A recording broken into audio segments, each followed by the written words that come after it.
तेज धूप पहले से गर्म पड़ी जमीन को और ज्यादा तपाने में लगी हुई थी।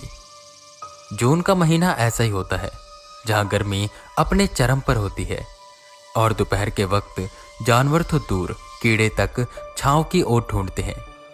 यूं ही जून का महीना था और नीरज अपने बड़े भाई सूरज के साथ कुर्सी पर बैठा हुआ था। भैया कितनी गर्मी है और एक तो लाइट नहीं रहती तो और बुरा हाल हो जाता है। वो दोनों अपनी गर्मी की छुट्टियों में अपनी नानी के गांव से सिंधोरा आए हुए थे, जो कि उत्तर प्रदेश के अयोध्या जिले में है। नीरज, जो कि सूरज से बस 5 साल छोटा है, वो बार बार घर में कह रहा था कि गर्मियों में उसे गांव नहीं बल्कि किसी हिल स्टेशन जाना है। पर सूरज कहता है कि नहीं, हम गांव चलते हैं, क्योंकि गर्मी की छुट्टियों का असली मजा नानी के घर में ही आता है।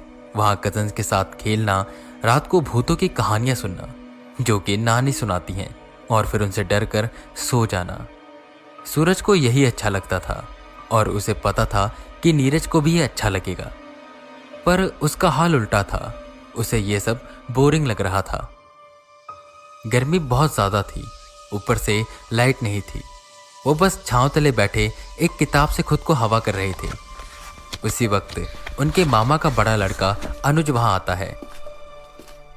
नीरज उससे भी शिकायत करता है और कहता है, यहाँ पर तो कोई स्विमिंग पूल भी नहीं है जहां पर जाकर हम कम से कम एंजॉय तो कर सकें, फ्रेश तो हो जाएं। तभी सूरज कहता है, नीरज तुझे पता है यहां पर भी एक स्विमिंग पूल है। जिसे सुन झट से नीरज खड़ा हुआ। सच में? हाँ अनुज, वो जो तालाब है जहां पर हम बचपन में नहाते थे, चलना वहां चलते हैं, बहुत मजा आएगा, सूरज ने अनुज से कहा। नीरज ये सब सुनकर काफी खुश हो गया, पर अनुज के हाव भाव वहीं बदल गए। वो हिचकिचाते हुए बोला, नहीं भाई, वहां नहीं चलते, वो जगह ठीक नहीं है कुछ। क्यों, क्या हुआ? सूरज ने पूछा, जिस पर अनुज उन्हें कुछ बताता नहीं है। पर वो सब जब उसे फोर्स करते हैं तो अनुज कहता है, भाई कहते हैं वहां पर एक जल बुड़वा रहता है। जल बुड़ क्या? नीरज ने पूछा। जल बुड़वा ये वो आत्मा होती है जो पानी में रहती है और जो भी पानी में आता है उसे पकड़कर डुबा देती है। और पिछले कुछ सालों से बहुत लोगों ने वहां जल बुड़वा देखा है और 1-2 बच्चे वहां डूबकर मर भी चुके हैं, तो सबने वहां जाना बंद कर दिया है। और मैंने तो यहां तक भी सुना है कि यहीं बगल के गांव में एक औरत रहती थी, उसी को मारकर पानी में फेंक दिया गया। कुछ दहेज का चक्कर था और तब से उसकी आत्मा वहीं भटकती है और जो भी उस पानी में जाता है उसे डुबाकर वो मार देती है। अनुज ने पूरी बात बताई। पर यह सब सुनकर डरने की बजाय नीरज और सूरज जोर जोर से हंसने लगे। उनका यह मानना है कि ऐसा कुछ भी नहीं होता, क्योंकि वो शहर में पले बड़े हैं, तो ये भूत प्रेत इन सब पर उनका विश्वास ना के बराबर है। बस उन्हें ये भूतों की बात कहानियों में ही अच्छी लगती है।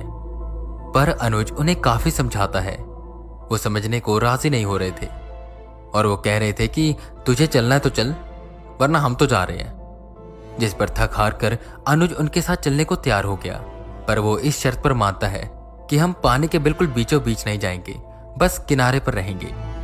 नीरज के चेहरे की सारी उदासी दूर हो गई थी और अब वो बहुत खुश था। कुछ देर बाद वो सब उस तालाब की ओर जाने लगे। पूरा गांव सुनसान पड़ा था। सब अपने घरों में थे क्योंकि बाहर बहुत तेज धूप थी। खैर, वो आगे बढ़ते रहे। खेतों के बीच कच्चे रास्ते से होते हुए वो उस तालाब के पास पहुंचे, जहां पर बिल्कुल सन्नाटा था। एक कीड़े की आवाज तक नहीं आ रही थी और पानी इस कदर शांत था जैसे कि गहरी नींद में हो। उस तालाब के अगल बगल काफी पेड़ थे, जिससे वहां अच्छी छांव थी। वो सब कुछ देर उन्हीं छांव के नीचे बैठे और फिर कपड़े उतार कर वो सीधा पानी की ओर जाने लगे और उसमें कूद पड़े। अनुज काफी डरा हुआ था, वो बस किनारे किनारे पर था। पर नीरज और सूरज बार बार बीच की ओर जा रहे थे। अनुज उन्हें रोकता है पर वो सुनते नहीं। धीरे धीरे कर नीरज बिल्कुल बीचों बीच पहुंच जाता है। उसका मुंह दूसरी तरफ था कि उसके पैरों को किसी ने छुआ। उसने मुंह पानी के अंदर डाल के देखा तो उसे कोई इंसान की छवि जैसा कुछ दिखाई दिया। उसे लगा शायद उसका बड़ा भाई सूरज है जो उसे डरा रहा है। उसने मुंह बाहर निकाला और पीछे की ओर देखा तो सूरज बिल्कुल उसके पीछे खड़ा था। भैया आपको क्या लगता है मैं डर जाऊंगा ऐसे? सूरज ने इतना ध्यान नहीं दिया और वो उस पर पानी उड़ाने लगा। वहीं किनारे खड़ा अनुज उन्हें बार बार बुला रहा था और कह रहा था कि वहां मत जाओ, वहां खतरा है, पर वो दोनों तो अपनी मस्ती में लगे हुए थे। नीरज सूरज पर पानी उड़ा रहा था कि तभी सूरज के पैरों को किसी ने पकड़ा और खींचा। सूरज ने एक झटके से अपना पैर छुड़ाया और नीचे की ओर देखा तो उसे भी वहां इंसानी छवि दिखाई दी। ये नीरज तो हो नहीं सकता, वो तो मेरे सामने खड़ा है और अनुज किनारे पर खड़ा है, तो ये कौन? वो भी ये सब सोच ही रहा था कि उसे अनुज के चिल्लाने की आवाज आई। सूरज, तुम दोनों मेरी बात मान क्यों नहीं रहे हो? चलो चलते हैं यहाँ से। सूरज के कान में पानी चला गया था तो वो साफ साफ कुछ सुन नहीं पा रहा था कि तभी नीरज जोर से चिल्लाया और बोला, भैया मेरे पैर को किसी ने खींचा अभी। नीरज को डर न लगे इसलिए सूरज उसे कहता है कि कोई नहीं था, मैंने तेरा पैर खींचा था, चल बाहर चलते हैं। वो समझ गया था कि अनुज की बात बिल्कुल सही है, यहाँ सच में कोई न कोई तो है। तभी उसे कुछ दूर से एक लहर आते हुए दिखाई दी जिसका बहाव ऐसा था जैसे वहां से कोई तेजी से आ रहा है। सूरज ने नीरज को पकड़ा और तेजी से किनारे की ओर लेकर जाने लगा। इतने में उसने अनुज को भागने के लिए कहा और सूरज का ये इशारा पाकर अनुज कपड़े उठाता है और वहां से भाग जाता है।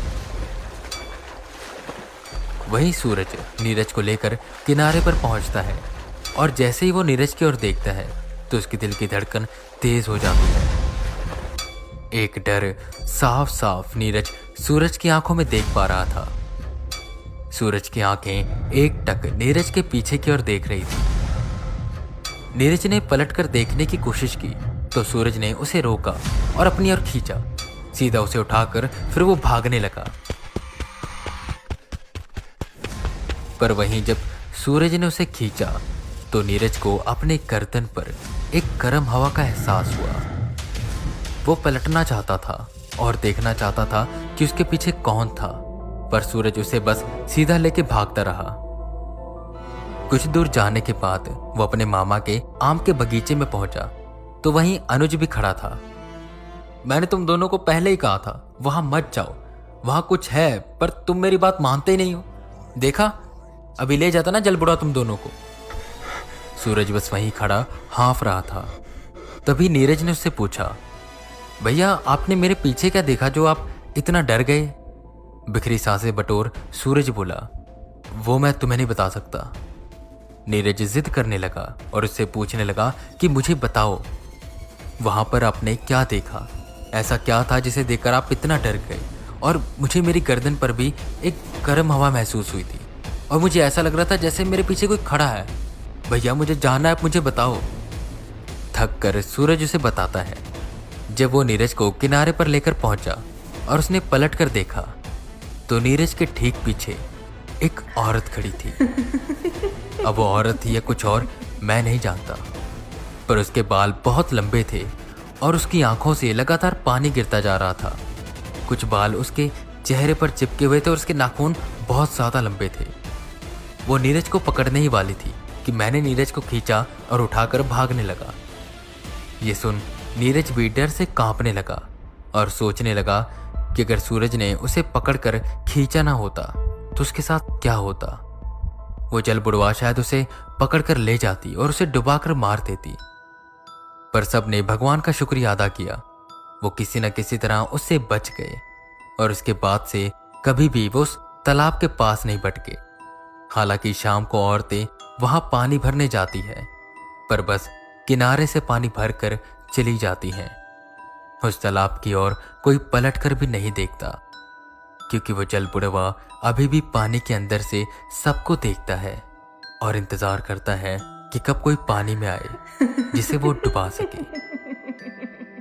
अक्सर लोग ऐसी ताकतों का, ऐसी कहानियों का मजाक बनाते हैं, इसे अफवाह मानते हैं, उनकी मौजूदगी को, उनके अस्तित्व को नकारते हैं। पर ये ताकतें, ये रूहें सच में होती हैं। इनकी मौजूदगी को हम एहसास नहीं कर सकते। वो रूहें हमें खुद अपनी मौजूदगी का एहसास करवाती हैं।